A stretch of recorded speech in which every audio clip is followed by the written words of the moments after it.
Excelentíssimo Sr. Secretário de Estado da Presidência do Conselho de Ministros, Sr. Dr. Domingos Jerónimo, ilustras entidades civis e militares,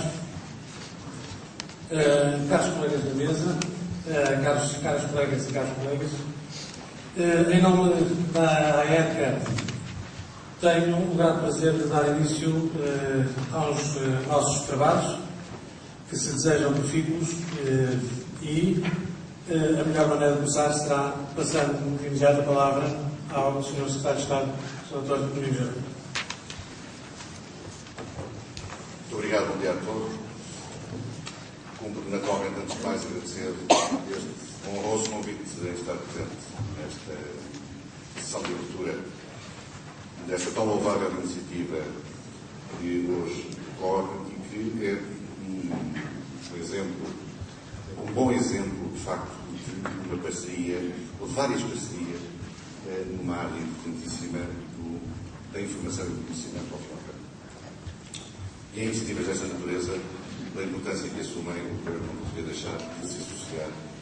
E por esse facto, além de outros, por esse facto, sublinhar o gosto, a honra de estar presente neste momento convosco.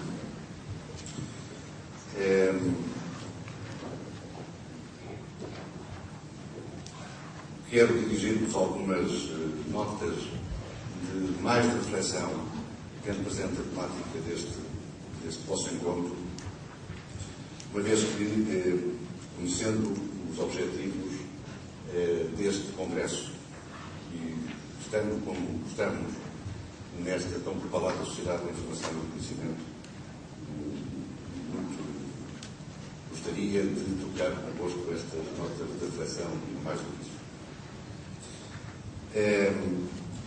Como é de todos sabido, a nossa sociedade tem evoluído para a chamada sociedade da informação e do conhecimento.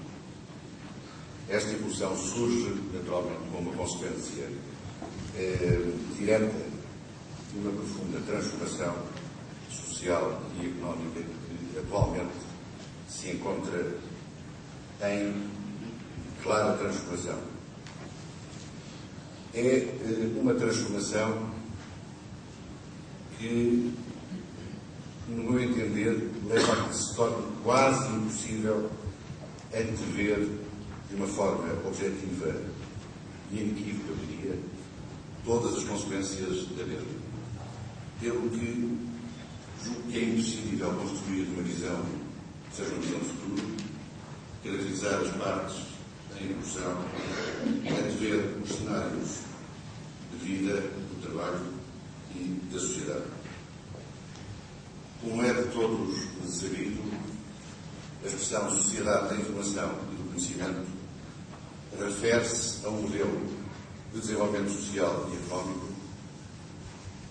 em que a aquisição, o armazenamento, o tratamento, o processamento, a valorização, a transmissão e a distribuição da informação, conducentes à criação do conhecimento e à satisfação das necessidades do cidadão, das empresas, da administração pública, desempenham um papel central na vida e na atividade económicas, na criação de riqueza, na aquisição da qualidade de vida dos cidadãos e das suas práticas culturais. Um dos pontos-chave, na minha opinião, para o sucesso desta nova sociedade será a educação. Julgo que a educação terá de ser redefinida, uma vez que a sociedade da informação e do conhecimento assenta, muito particularmente, o seu desenvolvimento no trabalho intelectual. Assim sendo, penso que se torna absolutamente necessário promover a especialização e a qualificação dos recursos humanos. Julgo ser de realçar também que o aumento da importância do indivíduo nesta sociedade, que ao fim e ao cabo todos construímos, é manifesto e tenderá a catapultá-lo para a ribalta. Enquanto ao Estado cabe particularmente e fundamentalmente o papel de definir e garantir as regras do jogo, assegurando, em primeiro lugar, que a transição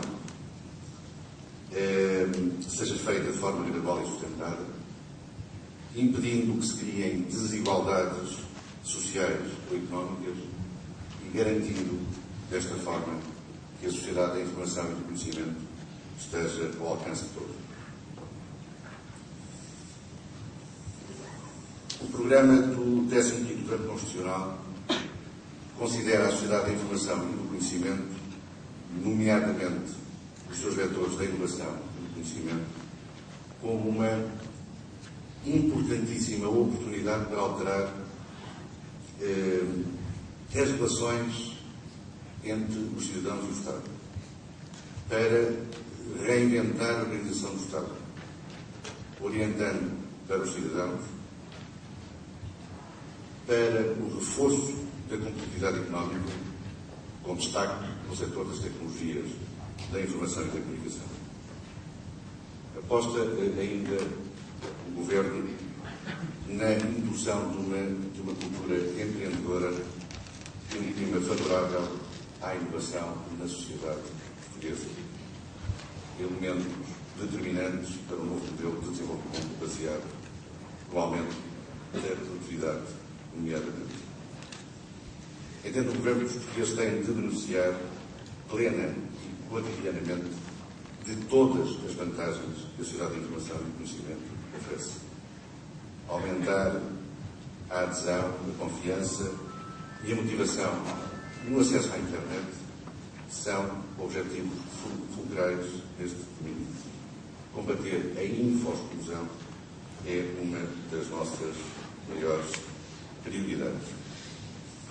E é neste contexto que o governo eletrónico constitui uma excelente oportunidade para desencadear um processo de transformação das estruturas, nomeadamente das estruturas organizativas ou organizacionais do Estado, apoiado nas tecnologias da informação e das comunicações, com o objetivo de assegurar a melhoria dos serviços prestados aos cidadãos, a redução dos custos de funcionamento do Estado e a criação de valor na economia, promovendo muitas e variedades de oportunidades de novos negócios.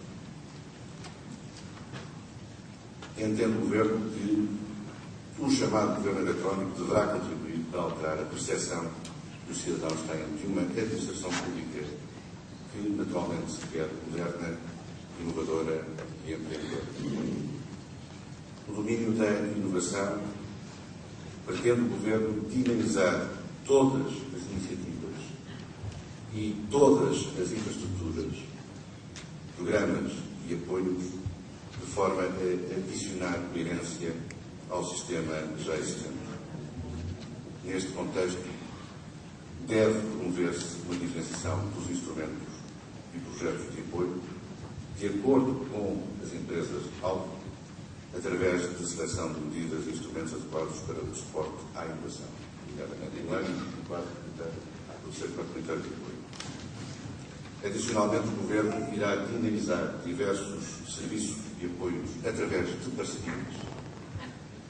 E temos aqui, ou disponhamos, bom exemplo de parcerias e projetos nesta área da sociedade da informação e conhecimento, mas dizia que o Governo irá dinamizar serviços e apoios através de parcerias e projetos com as infraestruturas relevantes, nomeadamente todas as que tenham a ver com prestação de serviços de apoio tecnológico orientados para as necessidades dos diferentes tipos de empresas-alvo, a formação de redes e parcerias entre fornecedores de conhecimento e tecnologias e os seus receptores finais, o desenvolvimento de condições favoráveis à transferência internacional do estrangeiro para Portugal, mas também de Portugal para o estrangeiro, de tecnologia e conhecimentos para a promoção e valorização dos resultados de investigação e desenvolvimento. Todos estes desígnios e objetivos de cariz claramente transversal devem partir de uma visão clara, de uma estratégia que seja uma estratégia coerente, que mobilize o Governo e a sociedade como um todo.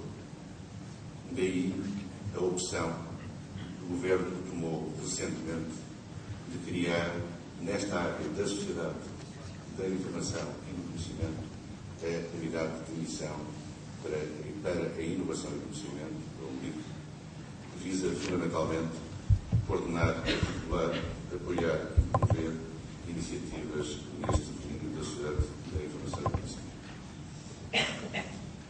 Minhas senhoras e meus senhores, entendo o Governo que a modernização do Estado impõe uma visão clara, uma estratégia centralizada, uma execução descentralizada e a partilha das melhores práticas para que iniciativas como esta e muitas outras que a sociedade em geral promoverá possam ser levadas a cabo num processo de mudança que transporte os cidadãos para uma real convergência com as economias mais fortemente desenvolvidas e com os modelos sociais mais sustentáveis.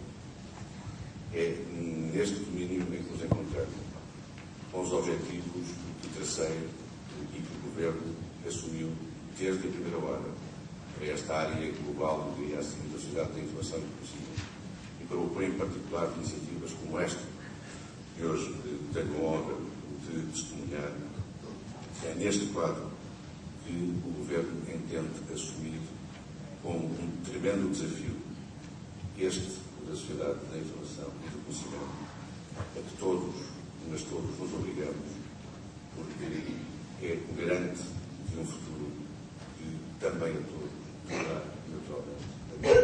Muito obrigado pela vossa atenção e sucesso e votos sinceros aos sucessos, aos êxitos, para esta iniciativa e para todas aquelas que temos por esta e, sobretudo, para a boa implementação também. Tem a ver com a necessidade de modernização, melhor celeridade na informação, mais adequada da mesma. Este, naturalmente, se calhar, são os desejos que não quero deixar de agradecer a vossa atenção. Muito obrigado.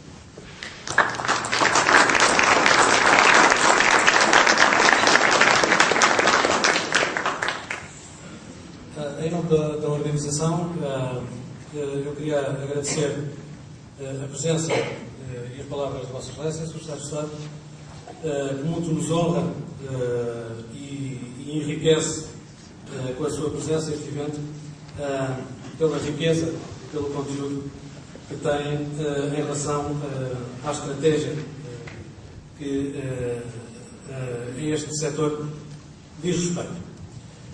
Nós vamos fazer uma breve introdução dos trabalhos e continuaremos dentro de muito breves momentos. Muito obrigado.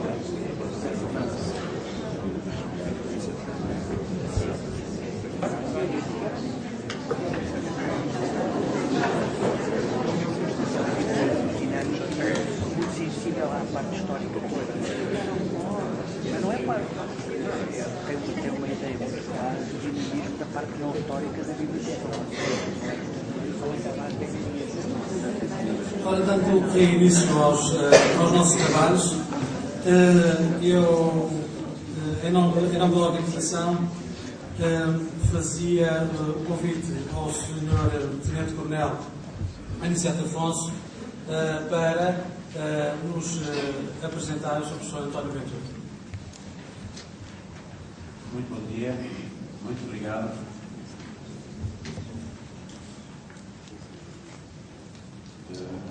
Membros da mesa, membros dos convidados, dos arquivos aqui presentes, meus senhores e meus senhores, eu tenho muito gosto em fazer a apresentação do professor António Ventura.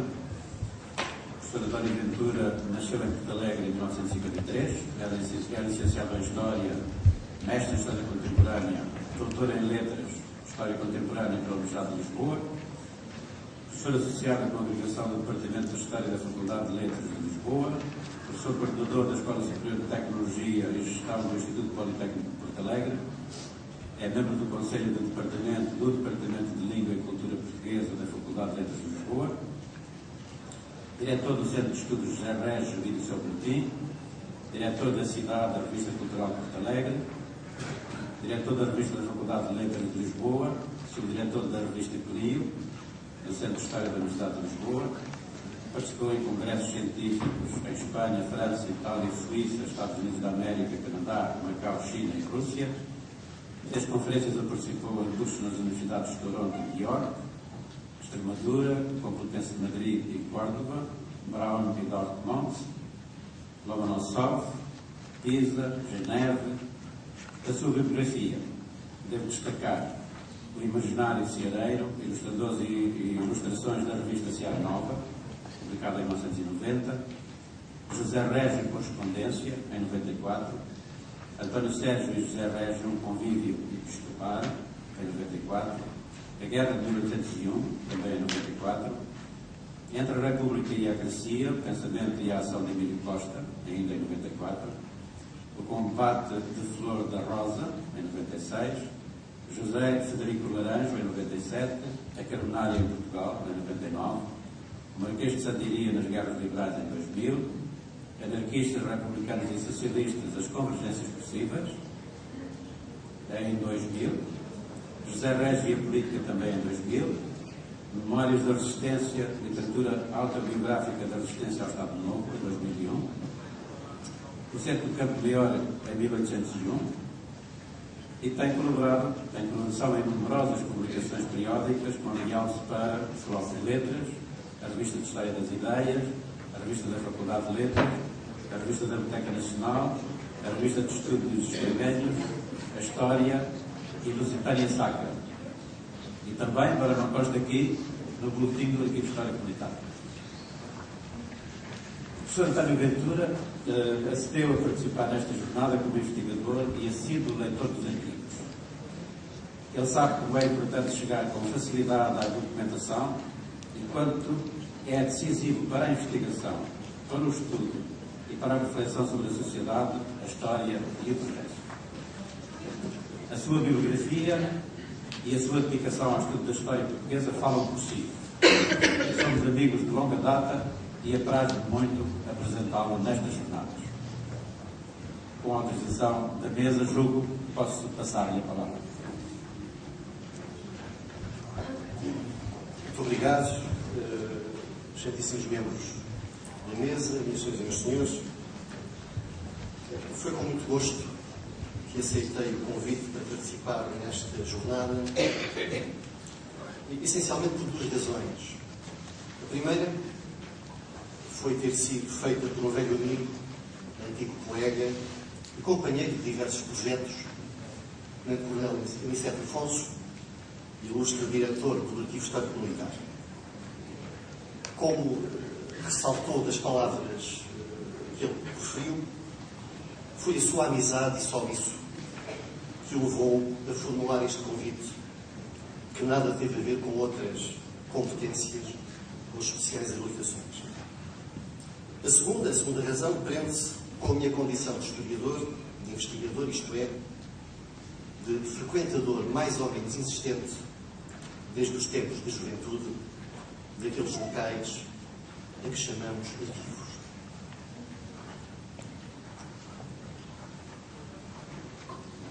Vejamos a definição da palavra arquivo no velho, mas sempre útil, Dicionário de Moraes. A dessa definição. O lugar onde se guardam e conservam documentos escritos. Temos assim um conceito clássico que o grande público interiorizou e quase mitificou.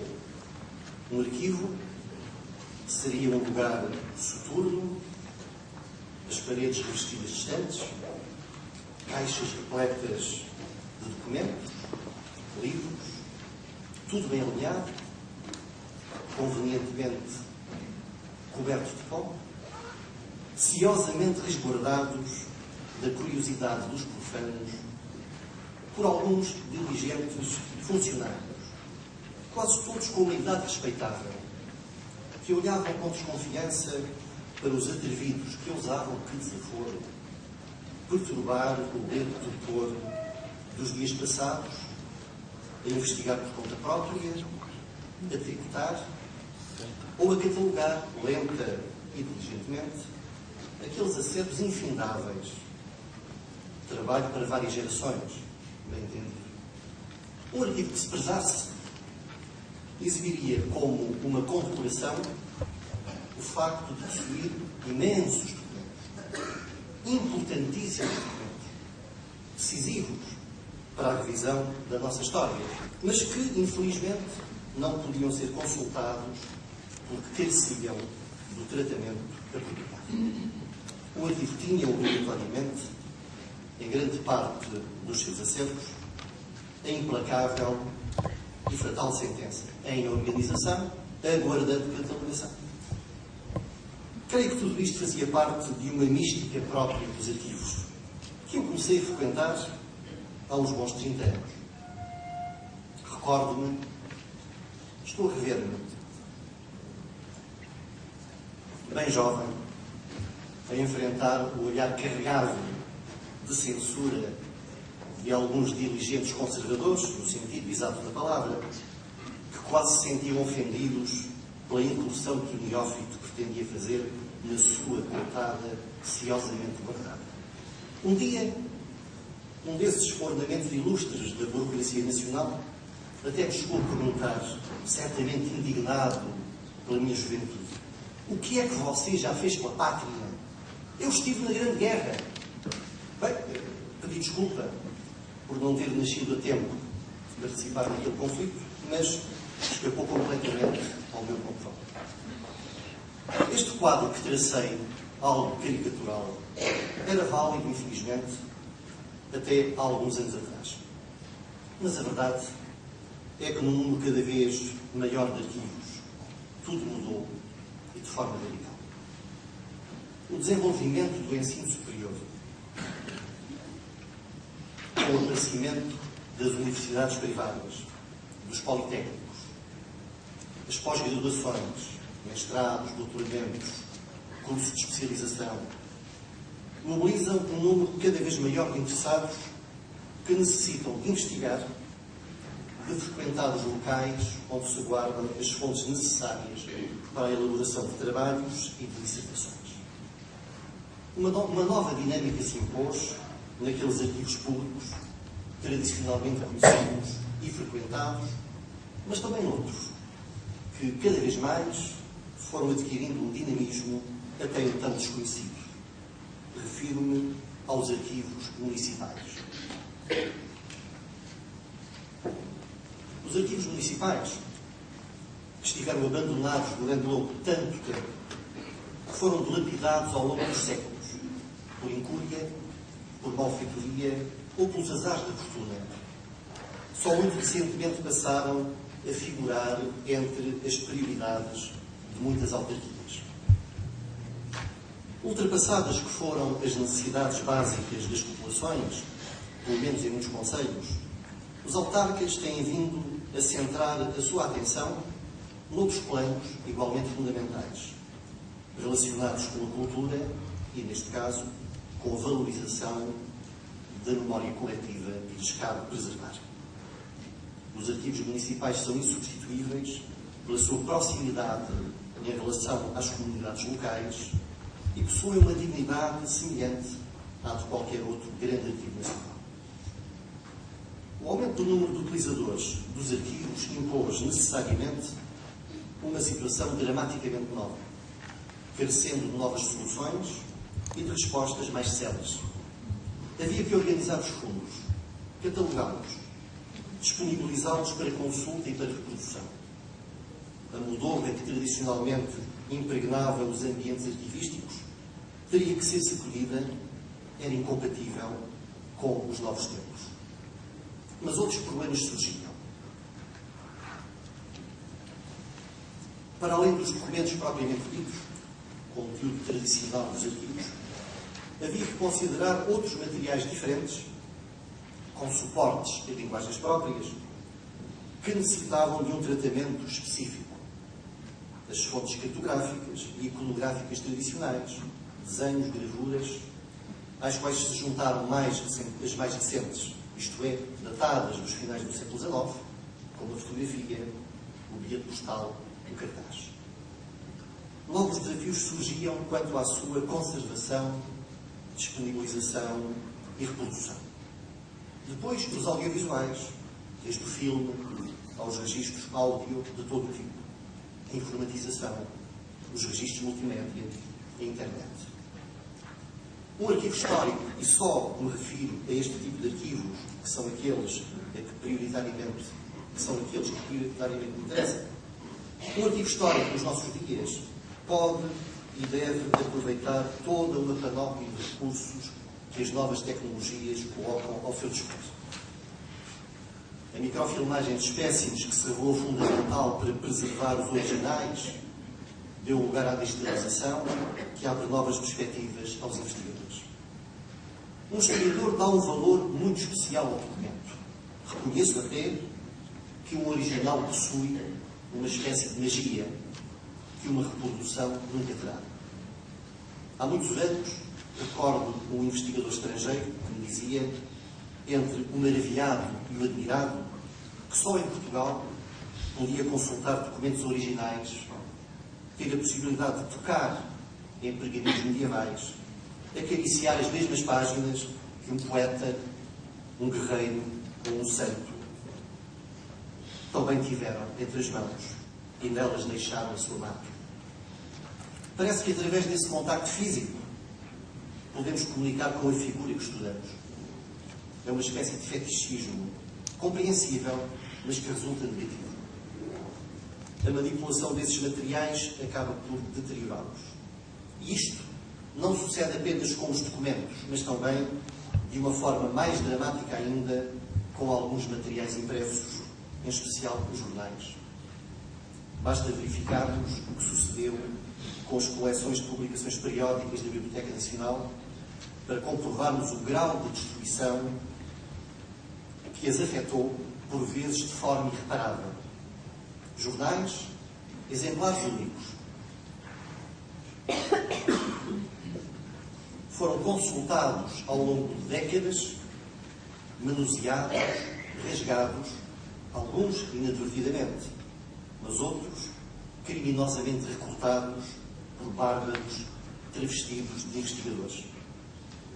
O tempo e a má qualidade do papel transformou-os em espécies de grande fragilidade. Muitos têm sido microfilmados, mas outros sofreram danos irreparáveis. As modernas tecnologias vêm dar resposta às necessidades dos arquivos, tanto do ponto de vista do conservador como do utilizador. A digitalização permite preservar os originais, fazer um número infinito de cópias, armazenar grande quantidade de informação num espaço reduzido, facultar a sua consulta rápida. Programas informáticos específicos permitem gerir a informação e os arquivos, facilitam a pesquisa, permitem a consulta à distância, através da internet, o que vem quebrar definitivamente a ideia tradicional do arquivo casa forte, guardando ciosamente os seus fundos, aos quais só era possível aceder através da consulta presencial. Neste contexto, a experiência de utilização e de aplicação do ArcGest, que constitui o objeto desta reunião, é particularmente interessante. Que as reflexões e as experiências que aqui vão ser trazidas ao longo deste dia possam constituir um enriquecimento para todos os presentes. São estes os votos de alguém que se assume como um mero utilizador. Compreendo o que Solzhenitsyn queria dizer quando escrevia: é claro, demais, não é interessante. Muitas vezes o demasiado fácil e acessível é desmotivador, mas no que respeita aos arquivos e à sua gestão, sucede precisamente o contrário. Quanto mais claro, mais interessante.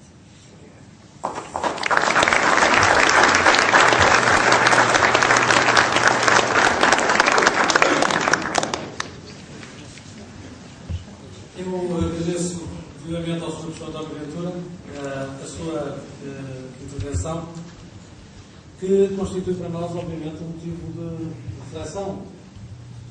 Enquanto interventores no sistema de organização e de acesso ao património documental. Bem-aja, Sr. Professor, pela sua comunicação. Nós vamos fazer uma pequena pausa para o café. Depois vamos fazer a apresentação da aplicação InfoGest ArcGest.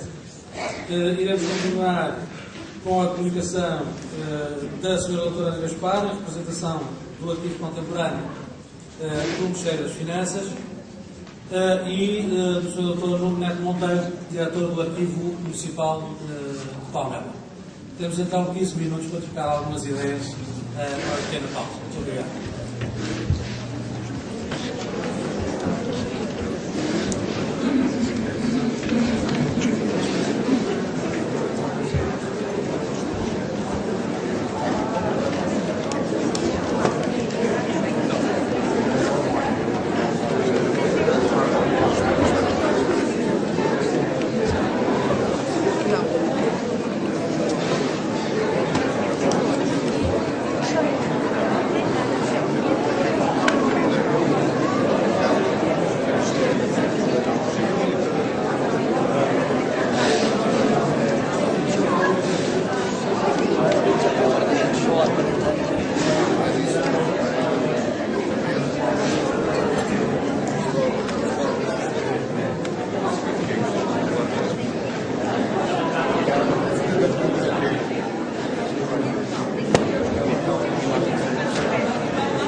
Essa pequena pausa que tivemos que fazer por motivos da necessidade imperiosa do Sr. Professor António Ventura se ter que ausentar para uma aula, obviamente, inadiável.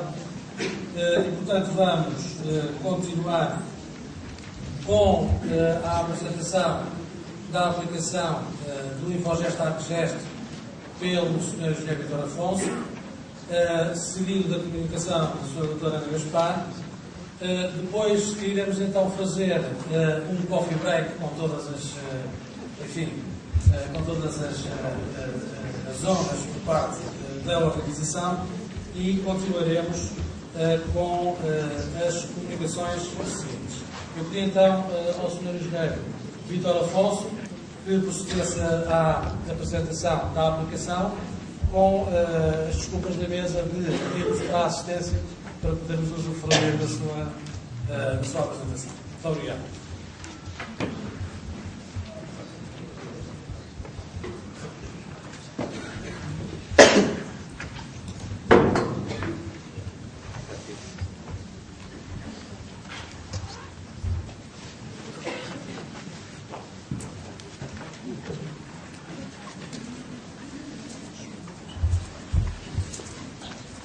A presença dos senhores e das senhoras, portanto, e dos doutores todos presentes, em representação da SHP, portanto, vou fazer a apresentação do programa de um modo geral.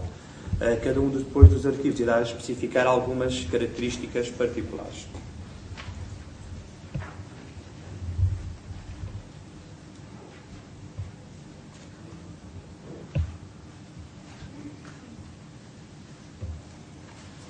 Como qualquer programa, obriga a que qualquer utilizador tenha que se identificar. Portanto, é obrigatório pôr um utilizador e uma password.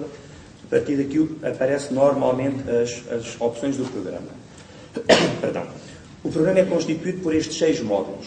Temos um módulo de estrutura, que é chamado coração do programa, que é onde cada arquivo vai definir a estrutura do programa e adaptar o programa à sua realidade do seu arquivo em concreto. Temos a parte da inserção de dados, portanto, que é onde vamos fazer todo o conjunto de fichas, tirar listagens, tirar estatísticas, fazer a gestão do depósito. Portanto, é toda essa parte que é feita na parte da inserção. Consulta para permitir a recuperação da informação. O módulo de sala de leitura para gerirmos os nossos leitores e, mediante isso, tirarmos uma série de estatísticas que fazem sempre falta. Perdão. E temos a parte da rede exterior que nos vai permitir exportar e importar dados para esta aplicação.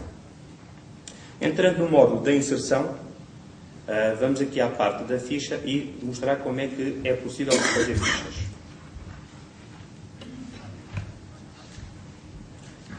Neste caso concreto é um backup do arquivo histórico militar. Temos aqui algumas estruturas do arquivo. Eu não vou debruçar muito porque é que estão assim essas estruturas. O Sr. Tenente Coronel mais tarde poderá explicar o porquê de cada uma ter aquela constituição. Podemos ver que o programa, neste caso, tem 3 estruturas. Tem uma chamada divisões, que é constituído por 4 níveis. Tem um outro chamado fundos orgânicos. E ainda tem um terceiro nível, que é um terceiro fundo, que é os fundos particulares.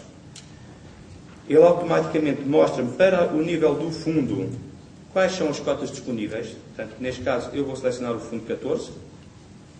Dentro do fundo 14 é a sequência destas séries todas que tem este fundo. Vamos selecionar uma delas. Temos dentro daquela série estas unidades. Vamos selecionar a 285. E, por fim, temos os documentos. Portanto, temos aqui uma lista de documentos relacionados com aquela caixa.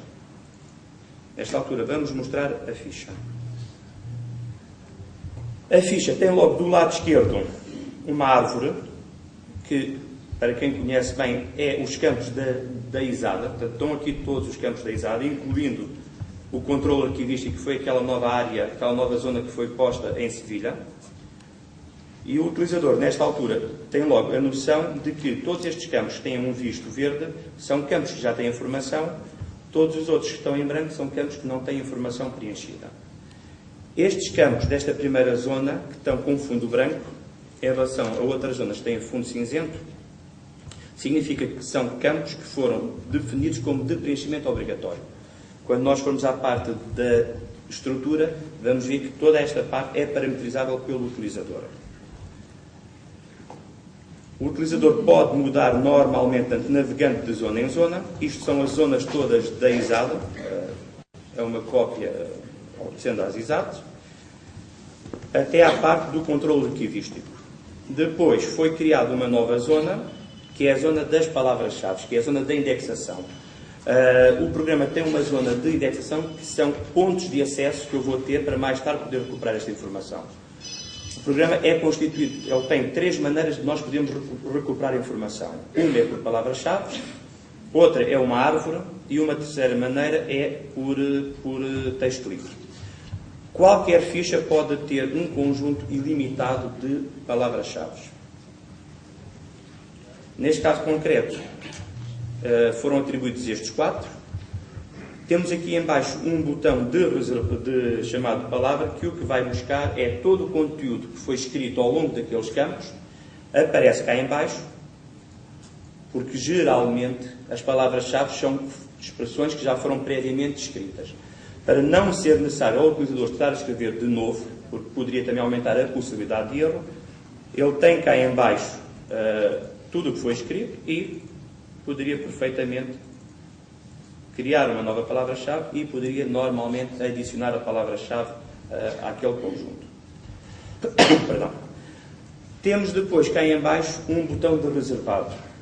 Este reservado significa que, para os leitores externos, portanto, quem vai à nossa sala de leitura, se esta ficha estiver reservada, essa informação não está disponível ao público. Motivos, por exemplo, se eu estiver a fazer um novo fundo, ainda existem erros, está ainda incompleto, é perfeitamente legítimo que seja reservado o acesso ao público. Mais tarde, quando o fundo está completamente tratado, é desbloqueado o reservado e o leitor automaticamente tem acesso a essa informação. A seguir temos uma outra zona que é aquela zona que todos estão sempre à espera de ver, que é a zona das imagens digitalizadas. O leitor, neste caso, tem acesso diretamente às imagens. Nós aqui informamos logo que são 21 imagens. E depois aqui é possível perfeitamente aquelas ferramentas normais, aumentar, digamos, a área de visualização. Posso fazer zooms no geral. Posso selecionar só um bocado específico deste documento e ampliar só aquele bocado, porque era algo que eu não conseguia ler. Pode-se pôr ou tirar a cor. No caso de ser necessário, podíamos perfeitamente rodar o documento, inverter e, normalmente, poder ser impresso. No caso de nós termos ao lado um scanner, portanto, se eu tivesse colado a este computador um scanner, ou qualquer aparelho que use um protocolo chamado Twain, que é um protocolo standard, permite-me perfeitamente adquirir diretamente a imagem. Ou seja, tendo eu aqui a ficha, tendo o scanner ao lado, limite-me a clicar no botão e a imagem passa diretamente para esta ficha. Neste caso são 21 imagens. O utilizador pode perfeitamente mudar de imagem ou, enfim, se eu quiser saltar diretamente para a imagem número 10, tenho a possibilidade de mostrar uma lista das imagens e normalmente saltar para a imagem pretendida. Tirando a parte das imagens digitalizadas, existe uma outra zona, que é a zona da multimédia, que é poder, por exemplo, mostrar um pequeno vídeo, que a doutora Ana Gaspar, do Arquivo Contemporâneo das Finanças, irá mostrar essa parte. Portanto, posso ter imagem em movimento ou mesmo só um pequeno discurso. Perdão.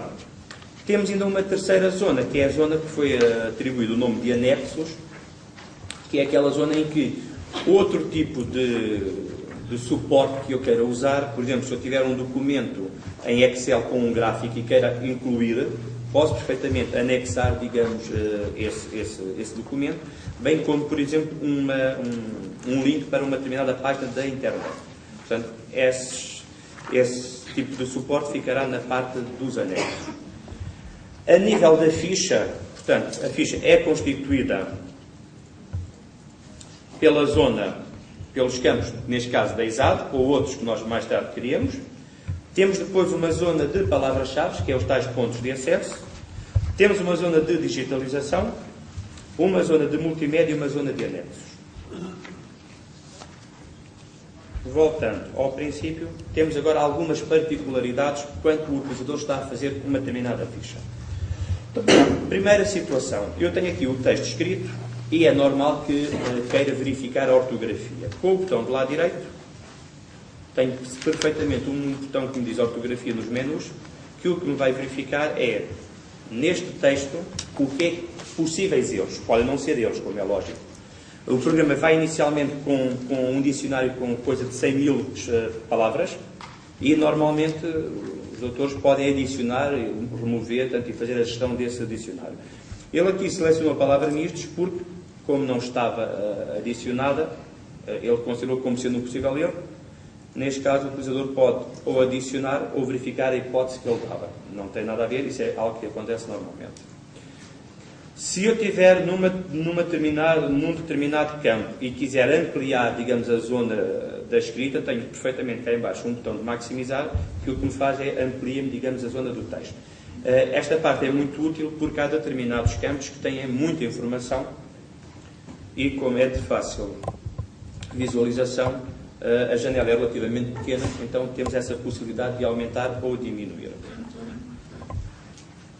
Outra possibilidade é que também podemos perfeitamente, por exemplo, selecionar aqui a instrução,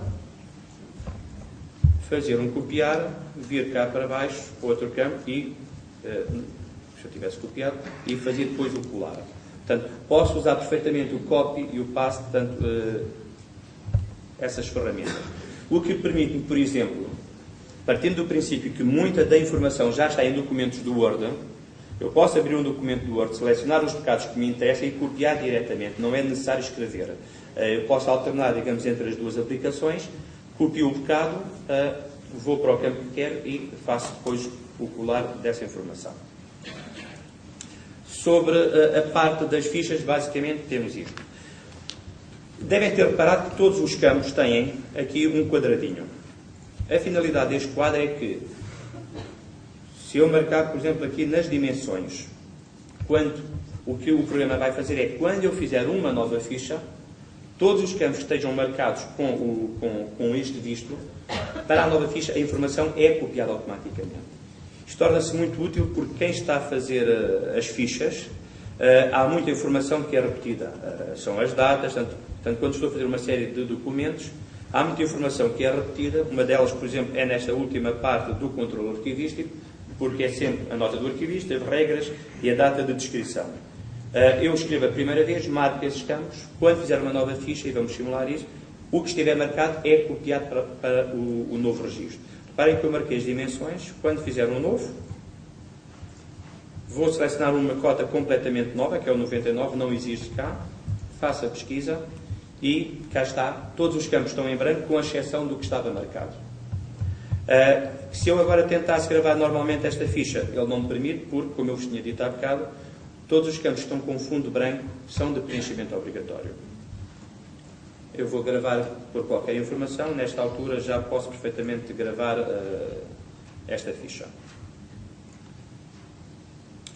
Saindo da ficha, portanto, é desta maneira que o utilizador faz normalmente as fichas. Além disto, tem uma outra potencialidade do programa. Repararam que cada vez que eu faço uma nova ficha, portanto, seleciono 99, faço a pesquisa, gravava, saía, adicionava a nova cota e fazia o novo registro, portanto, estava sempre neste ciclo. O programa, na parte dos utilitários de fedições, tem uma nós chamamos uma mais-valia, que é, portanto, nos fundos particulares, eu posso definir que o programa vai ter cotas automáticas. Se eu gravar esta informação, o que basicamente ele me vai fazer, eu vou chamar aquele mesmo registro, o 99, cá está, altero para poder gravar, e neste caso ele pergunta-me se eu desejo gravar, sim, e pergunta, portanto, para gravar, as alterações, e vai-me perguntar se eu desejo uma nova ficha. Se o utilizador disser que sim, ele sozinho chama e incrementa, digamos, logo assim o número. Se era o 99, automaticamente a seguir tem que passar para o 100. Portanto, se forem definidas cotas automáticas, para quem está a fazer registros, ao final de um dia ganha muito tempo. Portanto, temos também esta possibilidade. Nesta altura, penso que já estejam a ter a ideia de que o programa pode ser todo parametrizado e todo adaptado a cada um dos arquivos. Perdão. Passando então para a parte da manutenção. Na parte da manutenção é aqui que nós vamos ter toda a outra gestão. Por exemplo, cotas. Se eu fiz uma determinada cota que há bocado gravámos, eu vou chamar exatamente o mesmo registro. Aqui vamos usar o sistema que nós chamamos de AR, portanto, mostra-me os fundos disponíveis. Dentro dos fundos tem estas séries todas, das séries tem estas unidades e dentro daquela unidade tem normalmente aqueles documentos todos. Selecionando o 99, que era o nosso de testes. Nesta altura, e aqui chama a atenção para um pormenor que é o seguinte, a parte da manutenção nem todos os utilizadores têm acesso a ela. Nós, na parte dos utilitários, o programa tem 8 níveis de utilizador. O que significa que, conforme muda o nível, automaticamente há determinadas opções do programa que vão estando inibidas. Portanto, neste caso, estamos com um utilizador geral, podemos ter acesso a toda a informação. Nesta parte, o utilizador ou pode alterar, digamos, aquela cota, porque foi uma cota que, por qualquer motivo, estava mal, ou pode, normalmente, fazer o eliminar deste registro. O que o programa não me permite é o seguinte. Eu, neste caso, vou eliminar o documento. Tudo bem. Se eu quisesse eliminar a caixa, a unidade de instalação 285, o programa obriga primeiro a serem eliminados o que está dentro, os documentos todos, e só depois de ter eliminado os documentos é que eu posso eliminar, digamos, as unidades. Portanto, não posso eliminar nada que ainda tenha algo abaixo. Temos depois a parte dos descritores. Nós temos aqui um exemplo de um descritor. É mesmo um exemplo, não é? Portanto, o programa inicialmente não leva nenhuma tabela de descritores. Cada arquivo depois tem que criar os seus descritores. Os descritores têm a função de que quem está a fazer fichas usa o mesmo tipo de expressão nos pontos de acesso para que seja fácil o recuperar da mesma. Se nós usarmos expressões diferentes, vai ser muito difícil a quem for investigar no nosso arquivo conseguir recuperar a informação. Portanto, o que nós vamos simular é que eu tenho aqui o descritor XPTO para usar o XPTO2. Quando eu estou a fazer uma ficha,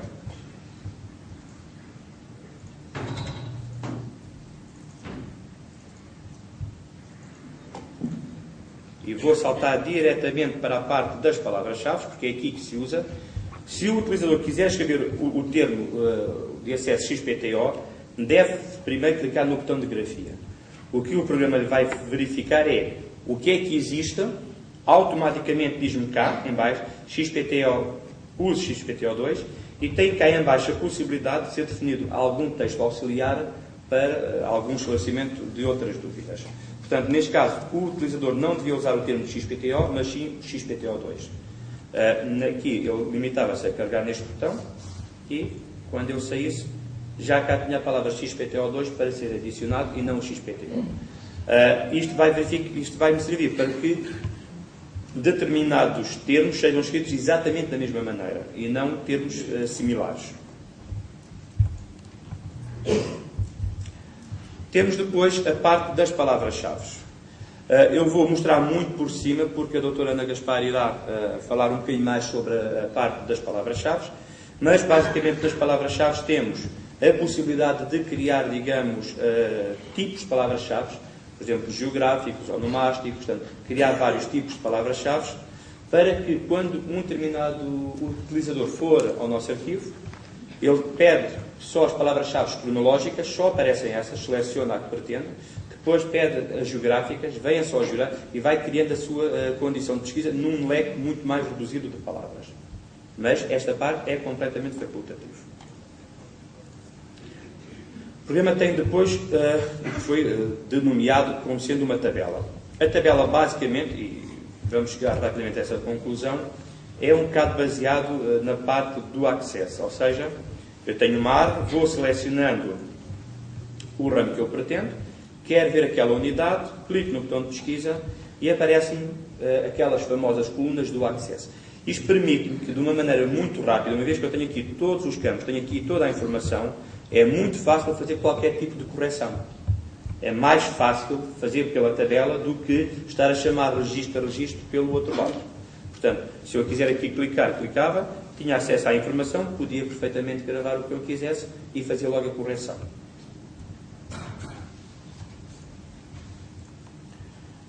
Temos depois a parte do corretor da correção ortográfica, que é a minha tabela de todas as expressões. Se eu mandar pesquisar o que é que existe por A, ele vai buscar todas as palavras, portanto, isto é o nosso dicionário. Estão aqui todas as palavras que têm por A, e é aqui que os doutores podem adicionar, remover, para quando tivermos num determinado campo, com o botão do lado direito, a ortografia, verificar os termos errados. Temos depois aqui na parte dos CDs. Perdão. A parte dos CDs, basicamente, ia-nos permitir que nós fizéssemos uma gestão de CDs. Hoje em dia, esta solução não está a ser usada por um motivo simples, que é, o programa foi desenvolvido, começou a ser desenvolvido em 1995. Nessa altura, os discos eram pequenos e os discos, ao mesmo tempo, eram muito caros.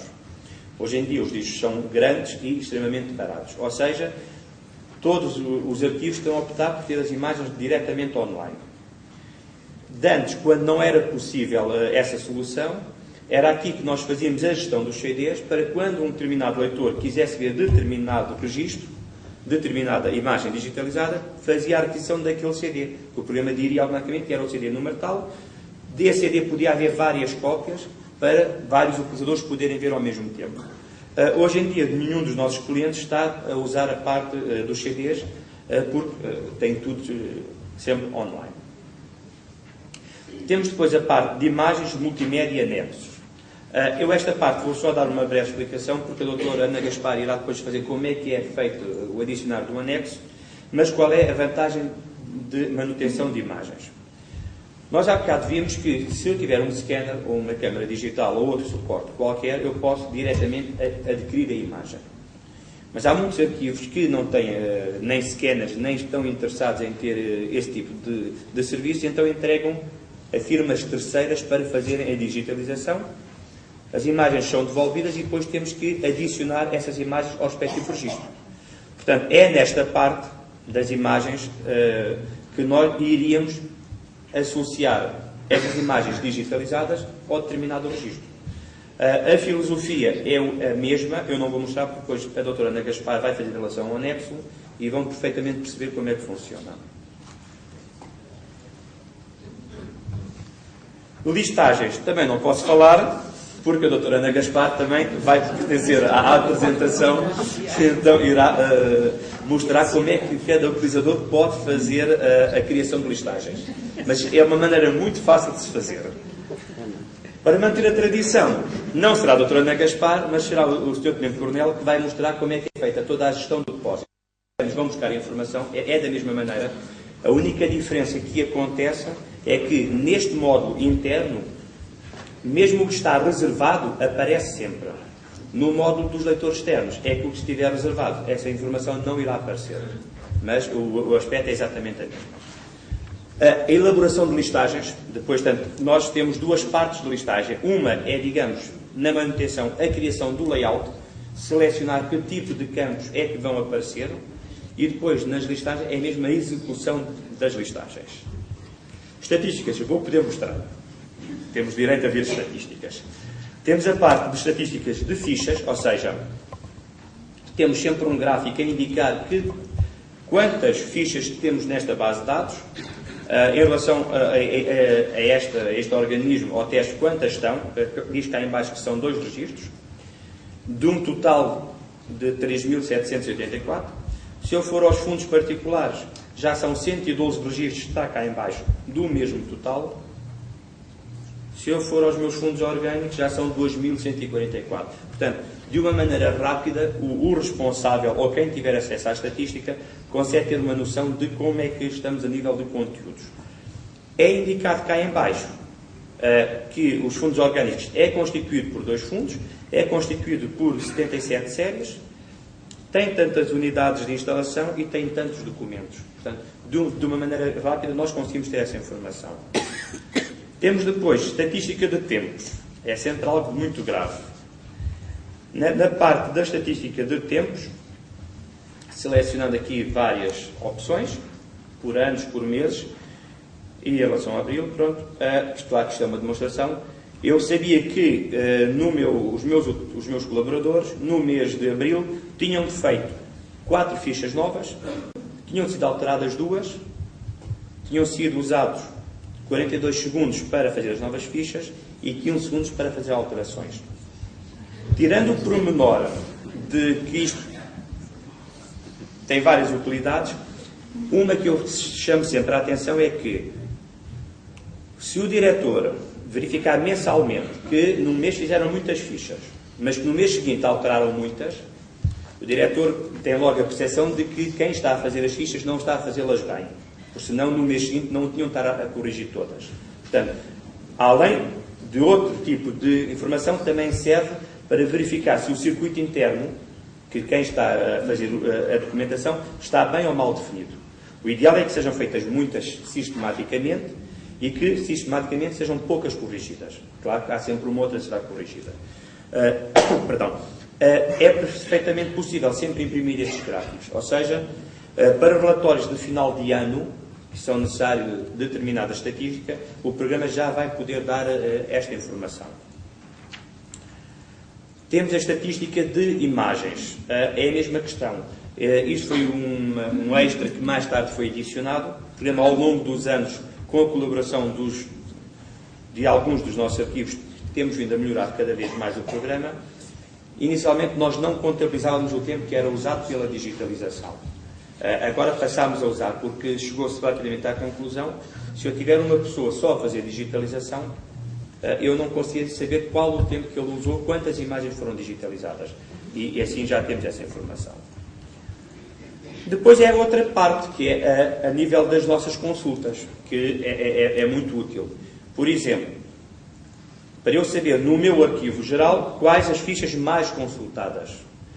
Se sistematicamente me pedem aquele tipo de documento, se calhar convém estar mais perto da sala de leitura do que estar no depósito. Portanto, damos esta informação facilmente. Damos também a informação por determinado organismo. Portanto, se eu for aos fundos particulares, ao nível do documento, quais são os documentos mais consultados. Portanto, temos todo este tipo de informação. Também damos, ainda não é esta, também damos as requisições, ou seja, como eu estava a dizer, quais são, o que é que os meus leitores requisitam mais sistematicamente. Se sistematicamente me pedem aqueles documentos, então vou tê-los sempre aqui à mão, porque evitamos de andar a pedir sempre ao depósito onde é que está o tal documento. Perdão. Temos depois uma outra estatística, que é, ao longo de um ano, ou de um conjunto de anos, por cada mês, qual é a afluência dos nossos leitores. Por exemplo, no caso típico, se eu sei de antemão que em agosto é um mês de muita afluência ao meu depósito, ao meu arquivo, convém conjugar um bocado as férias. Portanto, não me convém fechar o arquivo em agosto, ou não convém que todos vão de férias em agosto. Portanto, se, por exemplo, eu consigo facilmente ter esse tipo de informação. Em cada mês, qual a afluência que eu tenho à minha sala de leitura. Também temos, a nível da hora, a mesma questão, ou seja, se durante o período de almoço, consultas à meia-noite não é muito bom. Se ao período de almoço é uma altura que vão muitas pessoas, porque é a hora de almoço, então, se calhar, convém-me não fechar a hora de almoço. Outra questão, se às 9 da manhã que eu abro o arquivo não tenho lá ninguém, só a partir das 11 é que eu tenho, não vale a pena fechar às 5, mas se calhar fecha às 19. Portanto, vai-me permitir, mediante a afluência ou não, isto é, enfim, nós damos a informação, depois o diretor dará a finalidade que pretender. Mas nós conseguimos dar este tipo de informação para que seja bem gerido o arquivo, principalmente a sala de leitura. Sobre estatísticas também temos, para finalizar, acho que o gráfico está um bocado ao contrário, não será grave. Uma demonstração sem ler também não é normal. A ideia seria mostrar o tempo máximo de permanência, o tempo médio de permanência e o tempo mínimo de permanência. Ou seja, se eu tiver 4 computadores e se souber que, por norma, cada leitor está lá X minutos ou X horas, vou ter necessidade de arranjar mais computadores. Portanto, é ter uma ideia de qual é o tempo mínimo, qual é o tempo de permanência dos meus leitores ou qual é o máximo que eles lá permanecem. Esta informação, a nível de estatísticas, ou seja, quando um leitor vai à nossa sala de leitura e se identifica, e o Sr. Tenente Coronel irá exemplificar isso, ele automaticamente vai criar esta estatística. Portanto, isto é tudo automático. Temos depois aqui a parte das definições de utilitários. Nas definições, portanto, temos alguns parâmetros que têm de ser definidos caso a caso, ou seja, em que sítio é que estão as imagens, ou seja, eu tenho que definir em que computador, em que local é que o programa irá buscar as imagens, quantas requisições, qual o histórico que um determinado leitor pode ter, qual o máximo de imagens que ele pode requisitar. Portanto, temos esta informação toda aqui definida. Temos também uma parte que é os grupos. Os grupos eu vou só simular de uma maneira muito rápida para ter uma ideia. Existe um grupo geral que todos os utilizadores pertencem ao grupo geral. Eu criei ontem à noite um grupo X que tem um membro 1, por acaso sou eu. A finalidade dos grupos tem só uma função, é este caso. Se eu entreguei um determinado fundo a um determinado colaborador, ou a 2 colaboradores, eu tenho todo o interesse em que todas as outras pessoas que usam o programa não tenham acesso a poder mexer nessa informação. Primeiro caso. Porquê? Porque se todos podem mexer, todos podem alterar e não sei quem é que fez o erro. Portanto, eu posso reservar documentação só a determinadas pessoas, enquanto estão a trabalhar. A outra questão é, quando eu tenho um fundo exatamente concluído, e todo já impresso e está completamente concluído, o que se deve fazer é retirar as permissões de escrita e só dar permissão de leitura. Ou seja, nunca mais ninguém, salvo seja, pode lá chegar e corrigir o que é que quer que seja. Portanto, é um bocado de salvaguarda. Vamos simular. Se eu chamar aqui o fundo 14, eu tenho nesta altura acesso ao botão de gravar. Ferramentas, permissões. Vou dizer que as pessoas do grupo X têm só leitura e que o geral não tem acesso a nada. O que é que acontece? Quando eu volto a entrar, automaticamente o botão de gravar não está disponível. Ou seja, a pessoa pode ler, pode consultar, não poderá nunca corrigir. Para que haja uma certa responsabilização e uma certa salvaguarda da informação que lá está. Depois, como é lógico, convém que alguém volte a atribuir os níveis normais. Tirando aquela permissão daquele grupo X, automaticamente a pessoa já teria a informação. Portanto, o que nós chamamos sempre a atenção é atribuir determinados fundos a determinados utilizadores. O fundo está concluído, a série está concluída, tirar a permissão de escrita, ter só a permissão de leitura. Temos depois a parte dos utilizadores, cá estão, portanto, os tais 9 níveis de utilizador que existem, e que nesta parte eu aproveito para chamar a particular atenção de um pormenor. O programa é que tem sempre um help online, ou seja, se eu estou nos utilizadores, se eu fizer o F1, aparece-me o help exatamente sobre aquele menu em que eu estou a trabalhar. Cá estão, ele aqui indica-me de uma maneira geral o que é que cada pessoa, cada nível tem acesso ou não tem acesso. A parte das licenças é uma parte que nós particularmente gostamos, que é ao aumentar as licenças de consulta ou de escrita. Este processo é feito automaticamente, ou seja, quando o programa é instalado estão determinadas licenças. Quando é necessário mais licenças, basta um telefonema, é dado uma nova chave e automaticamente as licenças ficam disponíveis. Perdão. Temos depois a possibilidade de enviar mensagem entre utilizadores, ou seja, voltando àquela questão dos fundos reservados ou das séries reservadas, eu tenho acesso à informação, li, encontrei um erro, não posso corrigir, mas deveria enviar uma mensagem ao meu colega a dizer que naquela ficha tal há um erro para ele poder corrigir. Portanto, de um modo geral, sobre a parte da inserção, é isto que o programa permite. Há determinadas partes que outros arquivos depois irão focar mais em pormenor.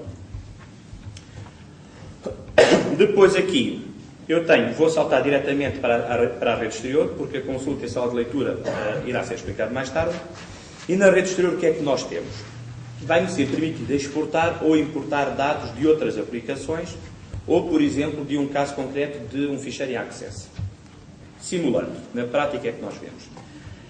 Eu tenho aqui um ficheiro em Access que foi criado normalmente, tem uma tabela e que nesta tabela tem campos com várias informação e há um último campo que tem, digamos, a cota. Portanto, isto é um ficheiro em Access normalíssimo.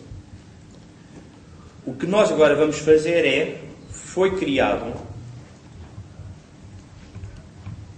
um registro aqui na parte dos testes. Tenho duas caixas. Tenho a caixa 1, que enviaram aqui em baixo não tinha nada, e que tem só estes campos.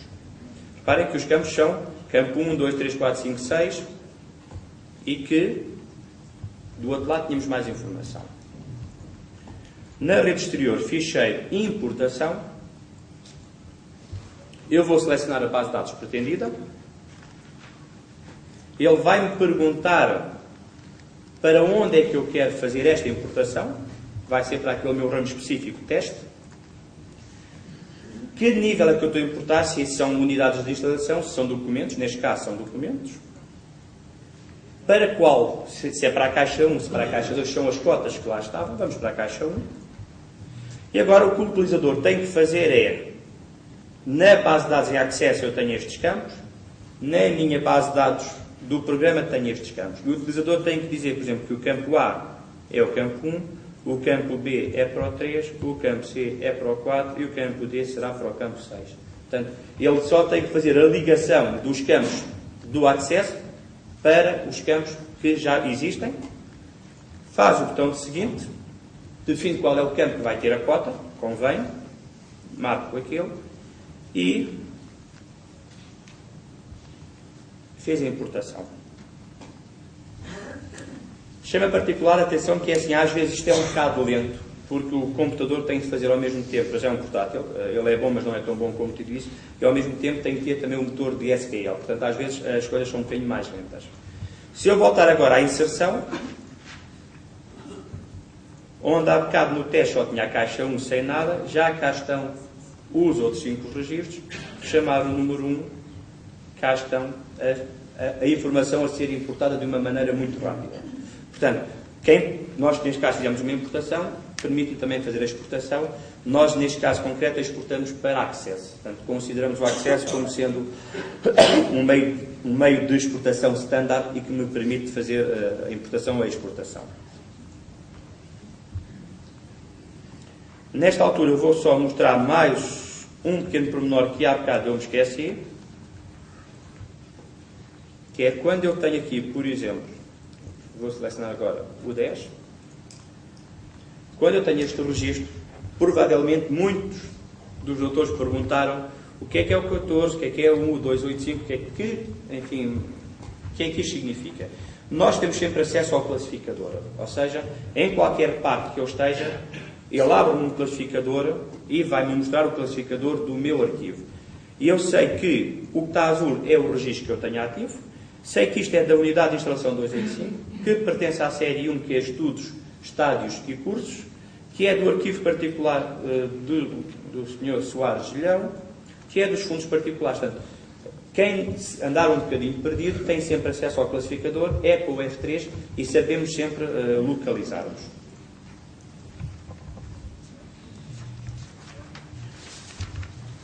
Nesta altura, falta-me só mostrar a parte da estrutura. Como é que nós podemos criar as nossas estruturas? Viram que eu tinha ali várias estruturas e agora vamos ver criar uma para poder usar. Isto é o que nós chamamos do coração do programa. É aqui que está todo, enfim, a mais-valia do programa. Na minha área do ArcGest, clico no mais para me criar o que nós chamamos de organismo. O responsável, nesta altura, tem de saber, por defeito, qual é o número máximo de níveis hierárquicos da sua cota disponíveis. Ele vai, por exemplo, pôr 6. Aqui o programa tem uma limitação. O máximo que permite de níveis hierárquicos, de fundos, shares, o máximo que eu permito são 50. Ou seja, criar uma cota com 50 níveis era algo que eu não aconselho muito. Mas é a limitação que o programa tem, é que não permite mais do que 50. Eu tinha pena de quem for ao vosso arquivo fazer uma pesquisa com uma cota dessas depois. Depois de ter aqui os níveis hierárquicos, define normalmente as zonas. Dentro de cada zona cria os campos que quiser. Vamos criar aqui uma outra zona. Desta zona criamos mais campos. Criamos muitos campos dentro desta. Ou seja, o responsável do arquivo pega na exato, começa aqui a criar exatamente a exato. Depois, no final, grava e temos 2 ou 3 coisas extras ainda para discutir, quando ele acabar de gravar.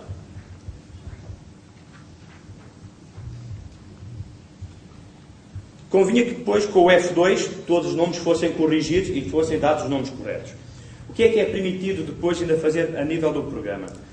Por exemplo, para este nível 1, eu posso definir para determinados campos se o campo está visível ou está invisível. Portanto, por exemplo, se isto for ao nível do fundo, o campo X não me deve aparecer. Portanto, eu posso esconder essa informação. Ou definir que aquele campo, por ser do nível X, é de preenchimento obrigatório. Portanto, temos aqui a possibilidade de definir campos invisíveis que não vão aparecer ou de definir campos de preenchimento obrigatório. Além disso, ainda existe outra particularidade que é definir para cada um dos campos um texto auxiliar. Ou seja, eu punha neste campo, se eu soubesse, neste campo, o utilizadora deve 3 pontinhos. Ou seja, para cada campo eu posso definir uma ajuda. O que tem como vantagem, quando eu estiver a fazer uma ficha, cá está o meu organismo 6 que há bocado eu tinha, vamos pôr a ficha, estão aqui já, aqueles níveis todos foram definidos, e está a minha estrutura toda que eu defini do outro lado. Viram que é extremamente simples de definir estruturas. Neste caso, o botão do lado direito ajuda. E o que foi escrito no outro lado, o utilizador, ou seja, se eu passar para o campo ajuda a ISAD, o texto auxiliar, quem estiver a fazer a ficha, tem sempre, se quiser, acesso a esta informação. Portanto, o que nós pedimos é que, neste caso, o diretor ou quem definir as estruturas, auxilie sempre quem for fazer este tipo de trabalho. Pela minha parte, agradeço a vossa atenção. De um modo geral, o que eu podia mostrar foi mostrado. A doutora Ana Gaspar, que será a pessoa que se serve a falar, irá apresentar outras partes. Chama a atenção de um pequeno pormenor, que é o seguinte. Isto é um extra.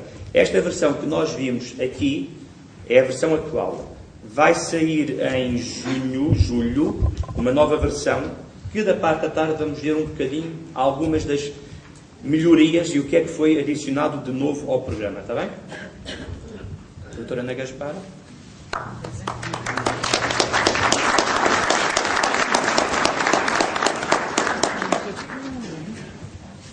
Vai apresentar além. Deixa-me só configurar isto. Mas pode chegar.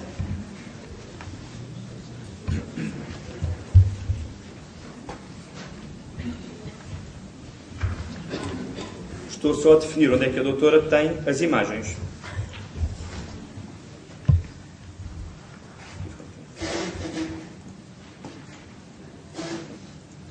Vai trabalhar, doutora.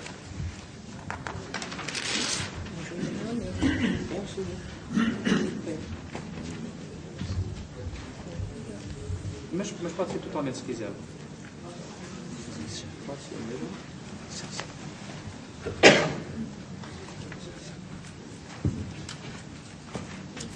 Muito bom dia, caros colegas, minhas senhoras, meus senhores. Foi com imenso prazer que aceitámos o convite feito pela SHP para participarmos nesta primeira jornada InfoGest-ArcGest, onde se irá mostrar o funcionamento do InfoGest.net, uma vez que nós já assistimos à demonstração do InfoGest-ArcGest. O InfoGest.net é o sistema de pesquisa interarquivos. Como é do conhecimento de todos nós, desde há alguns anos a esta parte tem sido um sonho partilhado por todos aqueles que trabalham nos arquivos, a existência de um sistema que permitisse o cruzamento da informação contida nos mais diversos locais. Através do InfoGest.net, o sonho que tem sido permanentemente adiado vai finalmente tornar-se uma realidade.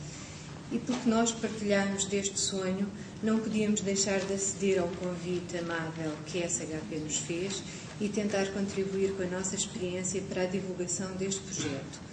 Mas, em primeiro lugar, eu gostava de vos falar, de vos apresentar o local onde trabalhamos.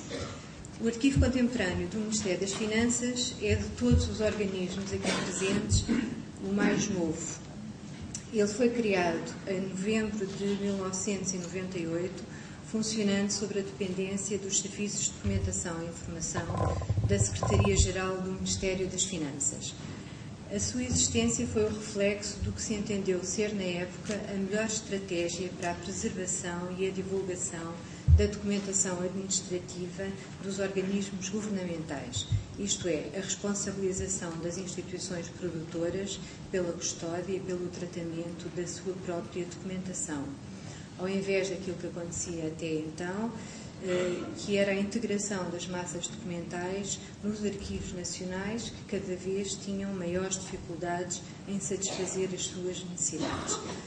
Mas o arquivo contemporâneo do Ministério das Finanças surge também da necessidade de possibilitar o acesso único à informação dos gabinetes governamentais, da Secretaria-Geral e das várias direções gerais do Ministério das Finanças, permitindo disponibilizar de uma forma eficaz e única os conteúdos pelos diversos organismos sob a tutela do Ministério, mas também em serviços congêneros de outras entidades públicas ou privadas e também em instituições de ensino, para investigadores e para o público em geral. Ele foi instalado após obras de recuperação e adaptação no edifício do antigo celeiro das Farinhas, um edifício anexo ao do Terreiro do Trigo, a atual Alfândega de Lisboa, e foi construído em finais do século XVIII, mas inaugurado pelo então Ministro das Finanças, o professor António de Sousa Franco, a 17 de setembro de 1999. Dos nossos fundos documentais faz parte, naturalmente, uma série documental que se reporta às obras de remodelação do edifício e que eu gostava de vos mostrar. Naturalmente, a documentação que nós trazemos hoje aqui é meramente exemplificativa.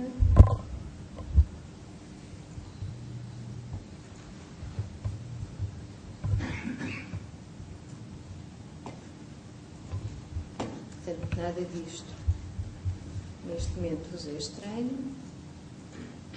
Portanto, como eu vos disse, o arquivo está na dependência da Secretaria-Geral, que tem no fundo uma secção, o arquivo contemporâneo, e aqui a recuperação do Armazém Geral Agrícola, com todos os campos da ESAT. Eu vou saltar diretamente para aqui. E então nós temos aqui algumas imagens que consideramos significativas desta série documental. Como podem ver, a imagem está ao contrário, eu posso virá-la no meu bel prazer. Portanto, isto são botões normais dos programas de tratamento de imagem. Posso ver aqui um pedaço, perceber que documento é este, introduzir a cor ou preto e branco, maximizar, não. E temos aqui a informação de que há 26 imagens neste registro. Posso continuar? Portanto, são outros documentos. Aqui são várias plantas, pormenores arquitetónicos, neste caso uma janela, de outros. E temos aqui o edifício, tal como ele era, anterior a 99. A fotografia é a cor, portanto, podem ver, isto é uma fotografia tirada da Avenida Infante Dom Henrique, aqui embaixo uma outra tirada do Terreiro do Trigo. Podem ver um edifício com uma traça bonita, antiga, porque ele foi construído no reinado de Dona Maria I, mas um grau de degradação bastante elevado, como podem ver aqui também.